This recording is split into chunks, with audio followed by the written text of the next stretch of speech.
Welcome to Mainland Television Regional News. I'm Graham O'Brien, and coming up in today's bulletin, Kite Day draw crowd but no funding, new Motueka premises causes customer delays, iwi meet new Tasman Bay's police inspector, and so do we.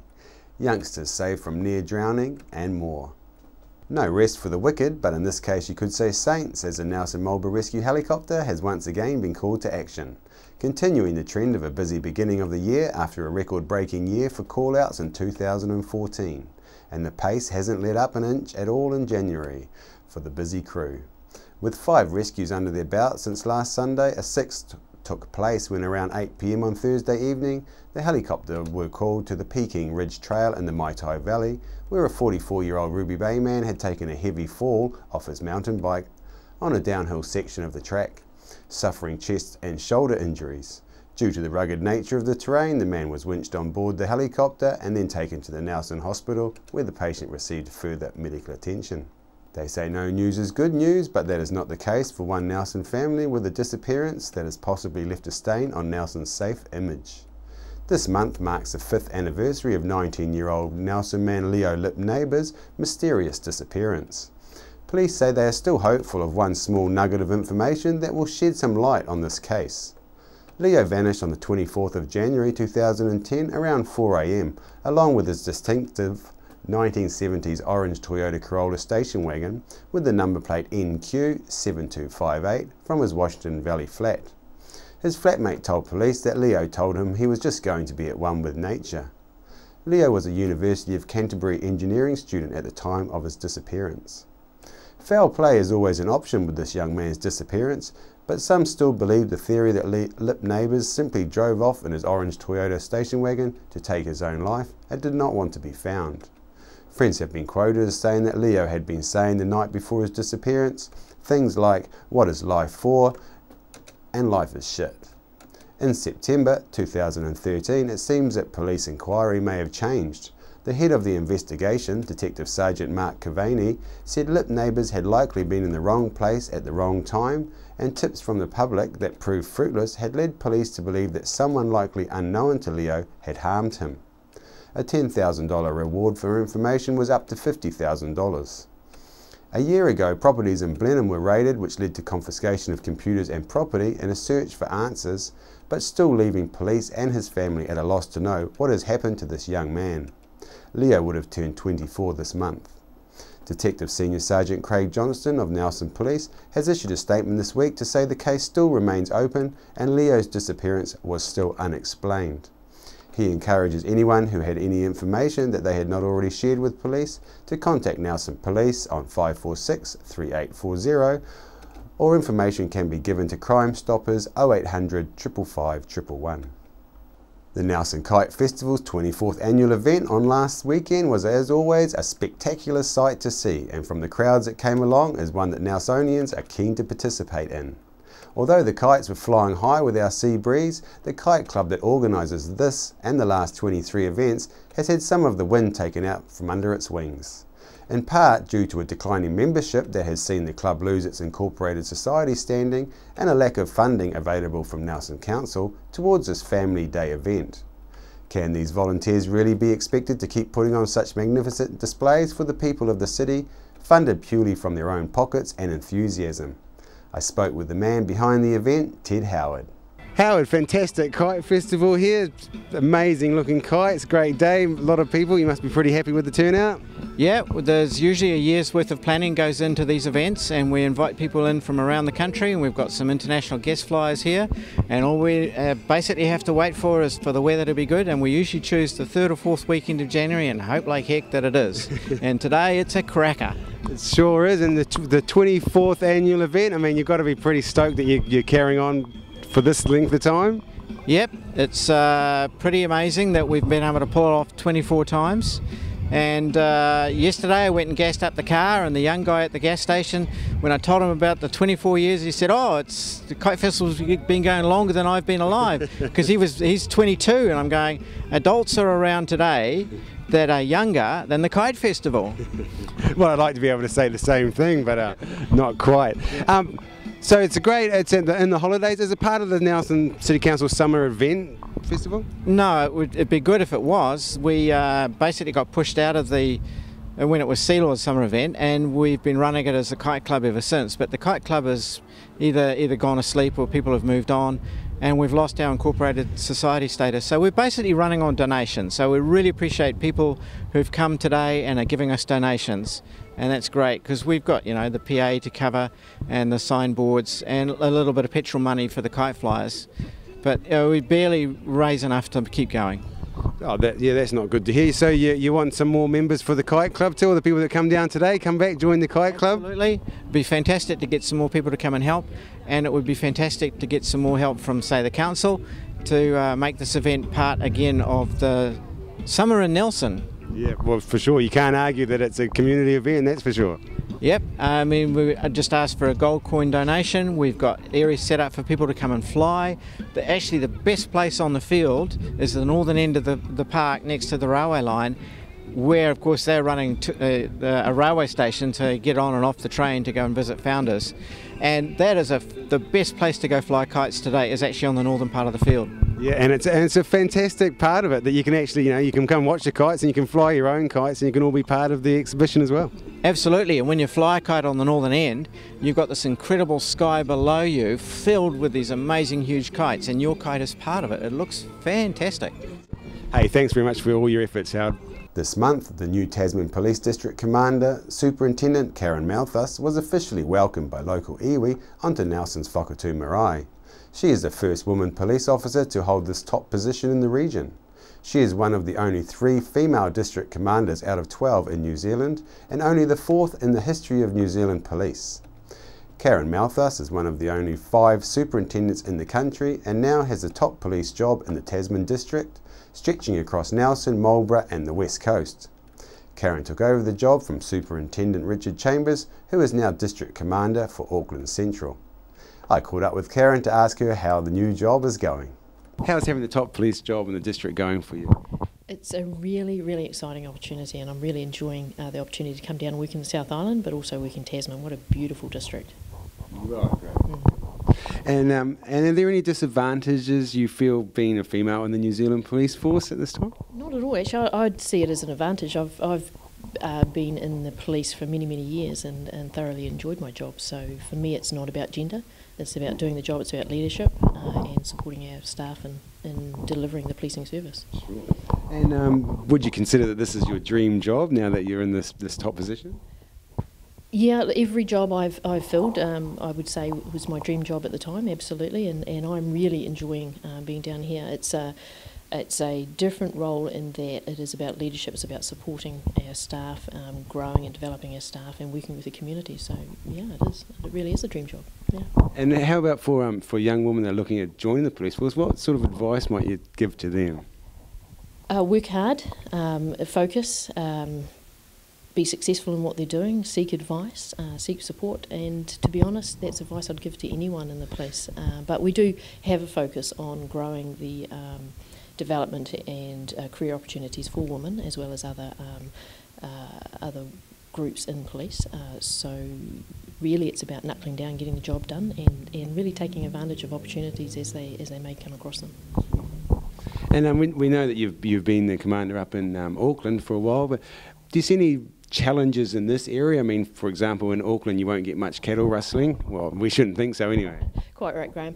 I was a detective inspector up in Auckland. Prior to that, I worked in the Northland District, where they did get a lot of stock rustling, and prior to that in the Hamilton and Waikato area. So there are some similarities across that. Here it's much more mountainous, and poaching is an issue for our farming community and very much an issue for police. So we are working on that, and we have regular contact. And we just ask that people call us and tell us about it at the time so we can respond to it. And we have a really good social media campaign around informing the public about what is poaching and what is rustling, I suppose, as opposed to people who might think that they're hunting or try to have us think that they're hunting.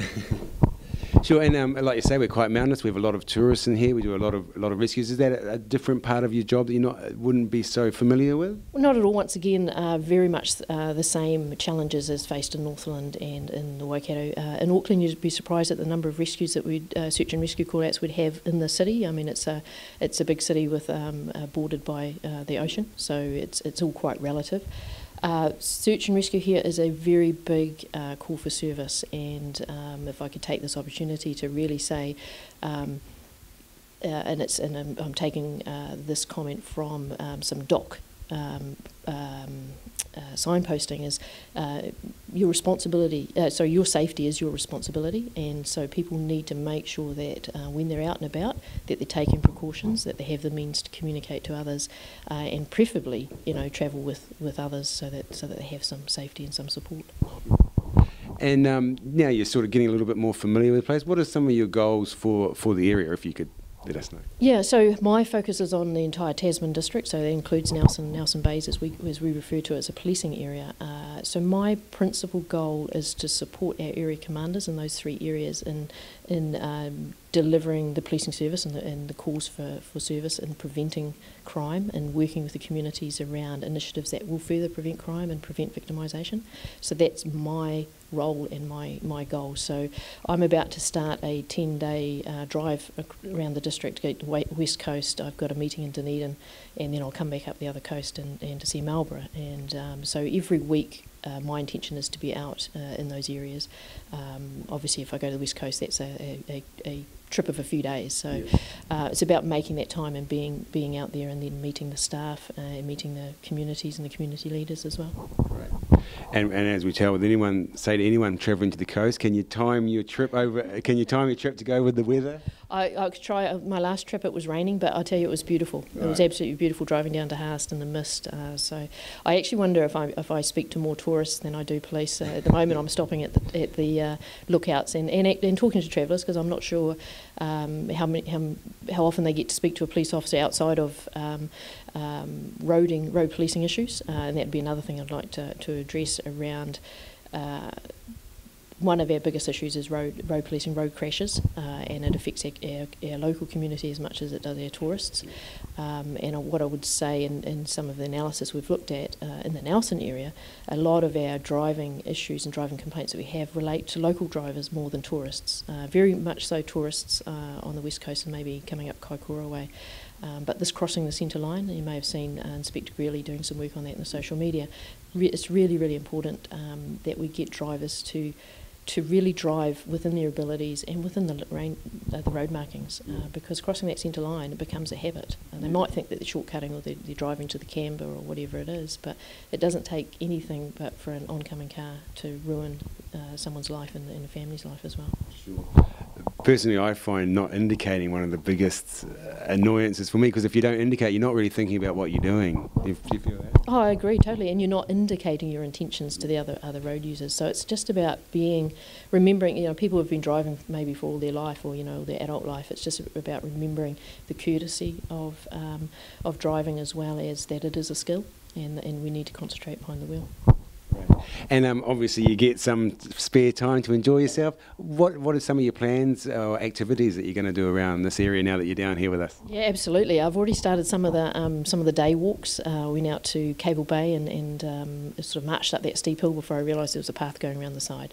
But I enjoyed it. That was great fun, and really want to get into some of the Able Tasman. So I've been for a ride on the water taxi to go and look at the lay of the land, and some kayaking if I can find some people to do that with, or a tour that's going to have a bit of a challenging kayak.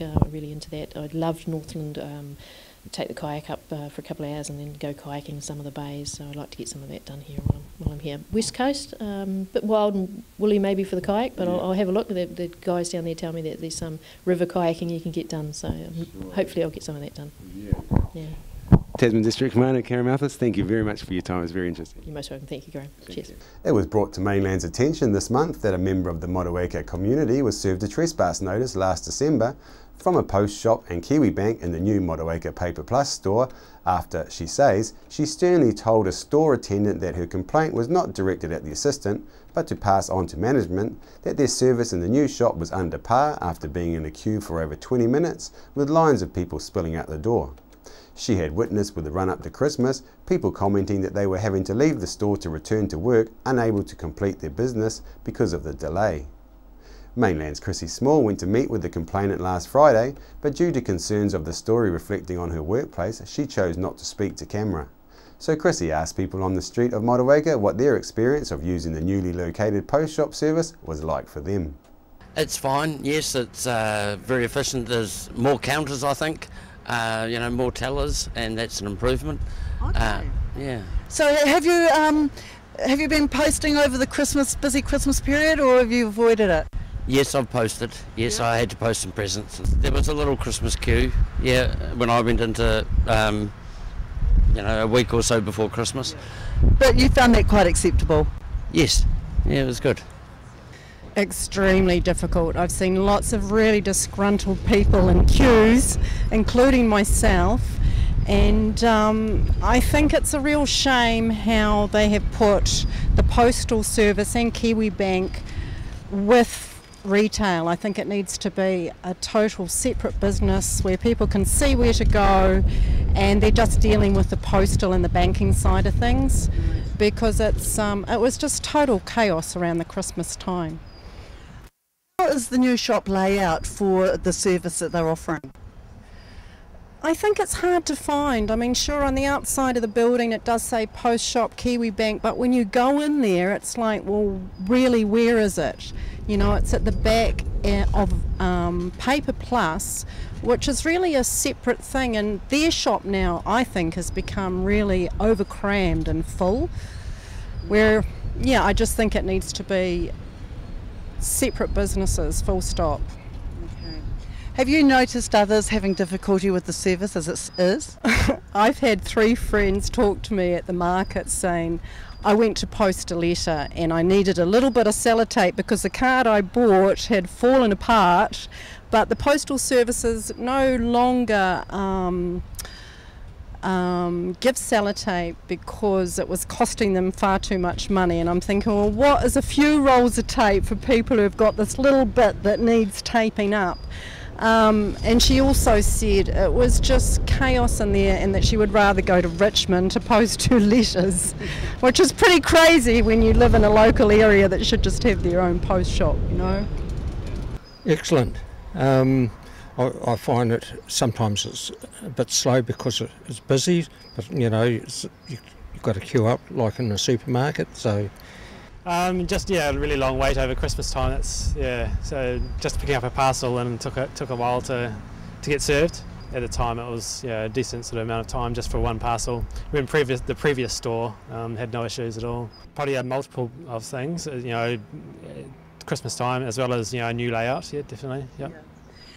Now, some people suggest that everything's pushed down the back of the store, so it makes it a bit harder. Do you think that's one of the reasons? No, not necessarily. Where you picked up your parcels from the old shop, that was down the back as well. So it's not the location of where it is. That's fine, I think. Yeah. The people who work behind the counter are pretty good and they do their best. But there seems to be a situation I might describe as being a logistic problem. Twice I haven't been able to get postage stamps, and my post box now, I find that if there's misdelivered or misaddressed mail arriving in it, there's no return slot, and I have gone in, but the queue has been huge. There's this Christmas time queue, of course, and I haven't had the time to wait, so I've just put the letters I'm returning, misdelivered letters, I'm putting them on the table in the little tables in there. That I can't. Sometimes there's few people in the queue, but usually over the Christmas period it's been very, very crowded. I think the people in there are doing their best, but it's not appropriate, and I wonder when they're going to get a return slot for the misdelivered letters for the people from the post boxes, because otherwise on the weekend I'd have to either leave it in my box or whatever. There's no place to put it. So this box is, you're paying for the use of this box, aren't you? Yeah, and quite expensively too, I might add. New Zealand Post does very well out of these post boxes. The directors are now giving themselves massive bonuses and things out of my postal money. But the agencies around the country, they I don't think they're collecting very much for the service. But there are difficulties in getting it up to running entirely well. But I have to say, I think the staff do their best, you know. They're courteous and they're as efficient as they can be. But when there's bottlenecks, it's very difficult. It creates a stressful situation for not only the customers but for the staff as well? I think so, indeed, yes. But it's a management problem, really. And maybe there wasn't sufficient planning that went into... it's had to develop, and I suspect the spaces around the back on the postal side are too few, is too little. Nelson Police said a tragedy was averted on Monday evening by what they said was a narrow margin when 2 children and 2 teenagers were rescued from the water off Rocks Road shortly before 8 p.m. The group were in an inflatable boat, described as best suited for use in a para pool, and had ventured across the harbour to Hawlashore Island. Constable Cogger said that the quick work by the Coast Guard, surf rescue and nearby road workers prevented a life being lost. He said by the time rescuers reached them, the group were exhausted and unable to help themselves. All 4 were taken to hospital by ambulance, suffering the effects of hypothermia and taking on seawater. I spoke to Nelson Tasman Harbour Master Dave Duncan about this near tragedy. So far it's been a good summer for Nelson, no deaths on the water, but unfortunately yesterday we had a pretty close call. We're going to ask Dave about what happened. Yeah, good morning Graham, and thanks for the opportunity. My understanding is like this. Fortunately, a lot of the people in the Port Hills were watching over the water, and we're very grateful to them and the calls they make when they see something unfolding which they believe is untoward.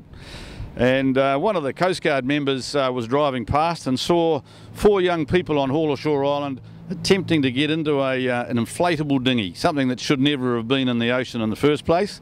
But these guys were trying to get this inflatable dinghy back across from Hawlashore Island to Rocks Road.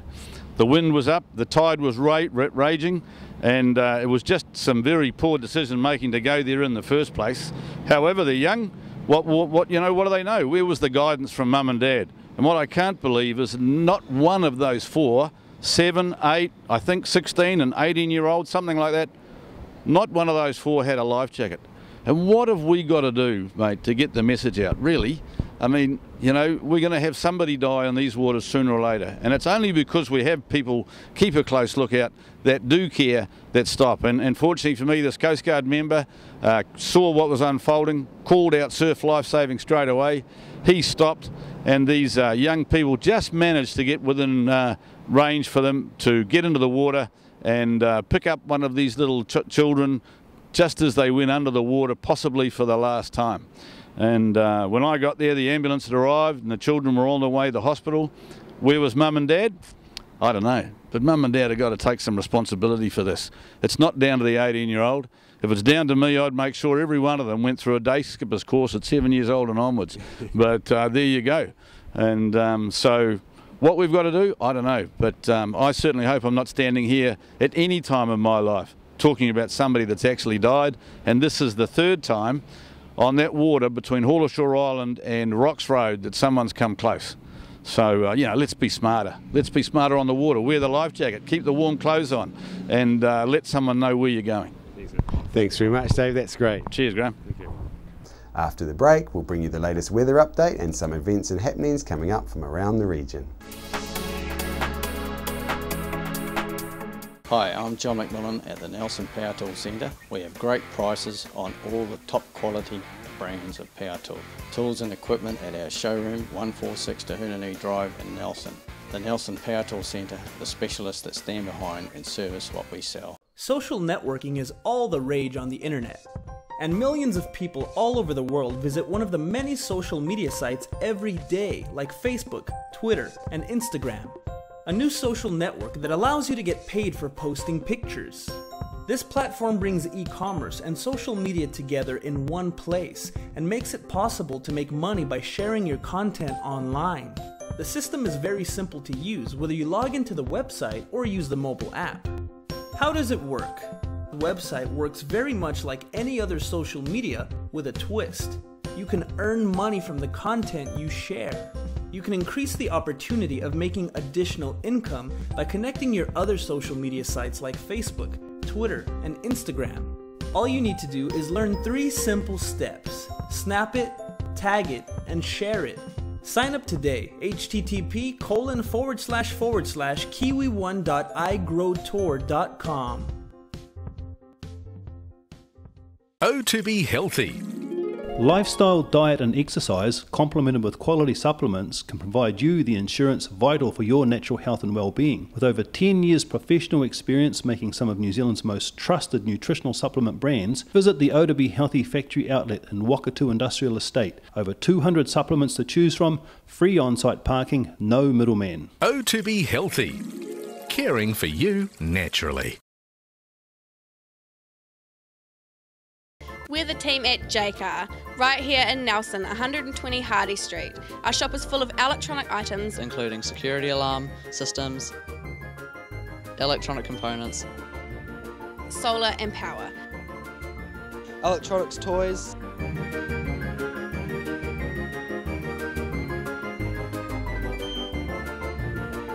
sound systems, cables, and much, much more. Jaycar. 120 Hardy Street, Nelson. From small cars to trucks to commercial vehicles, we have all the leading brands of tyres, including Bridgestone. A local professional qualified team serve the entire region 24/7. Tasman Tyre Treads, serving Richmond, Motueka and Golden Bay.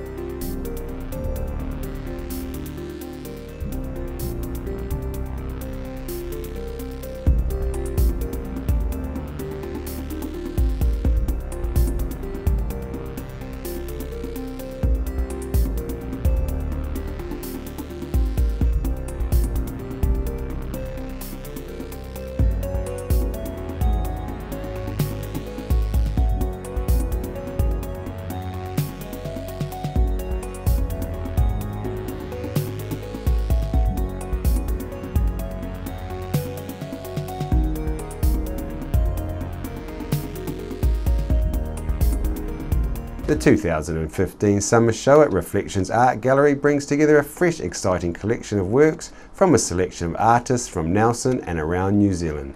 Some of the artists include Craig Potton, Katie Gold, Lloyd Harwood, amongst many others.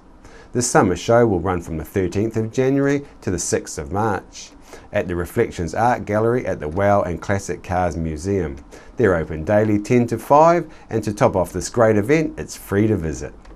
Tasman Skate Park Tour 2015's next stop is on at Brightwater on this Wednesday the 21st of January from 5 p.m. to 7 p.m.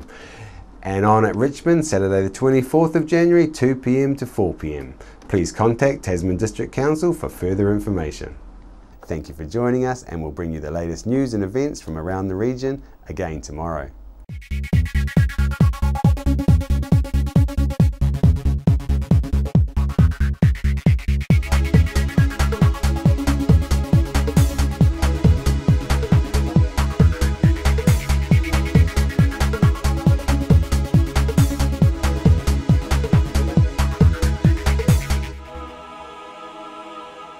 Supporting local content so you can see more of New Zealand on air.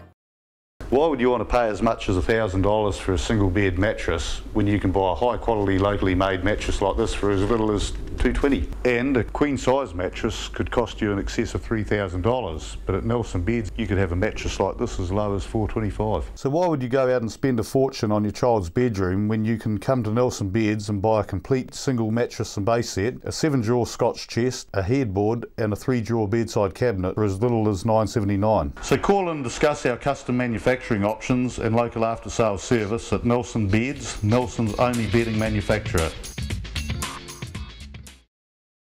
Hi, my name's Ian Mortimer. Mortimer Auto Upholstery is your one-stop shop for all your upholstery needs. We do car and boat interiors, boat canopies, ute tonneau covers, canvas and PVC fabrication. Call in and see us in Oxford Mews, 72 Oxford Street, Richmond.